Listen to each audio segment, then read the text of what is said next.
আমরা একটা খুব খারাপ সময় অতিক্রম করছি। মধ্যপ্রাচ্যের ওয়ারের মাধ্যমে আমাদের বিশাল অঙ্কের একটা টাকা চলে গেছে তেল গ্যাসের মধ্যে, প্রায় 4 বিলিয়ন মানে 40,000 কোটি টাকা ইতিমধ্যে বাজেট থেকে চলে গেছে, 40,000 কোটি টাকা।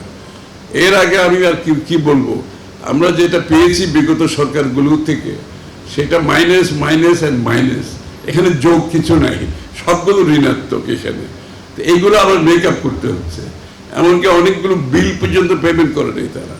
পাওয়ার সেক্টর, এনার্জি সেক্টর 50,000 কোটি টাকার মতো বাকি রেখে চলে গেছে, মাশাআল্লাহ। এগুলো আবার সব পে করতে হচ্ছে। সুতরাং একটা বিরাট মানে অর্থনৈতিকভাবে একটা ভীষণ আমরা ঋণাত্মক অবস্থায় আছি। এখান থেকে প্রথমে আমরা এখান থেকে বের হতে হবে, তারপরে অর্থনীতি সামনের দিকে যাবে। আপনারা নিশ্চয়ই লক্ষ্য করেছেন, আমি বলছি 2 বছর সময় লাগবে অর্থনীতি ঘুরে দাঁড়ানোর জন্য।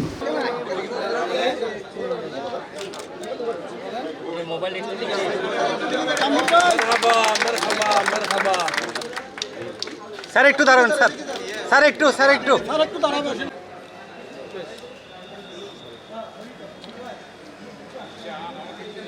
ওকে।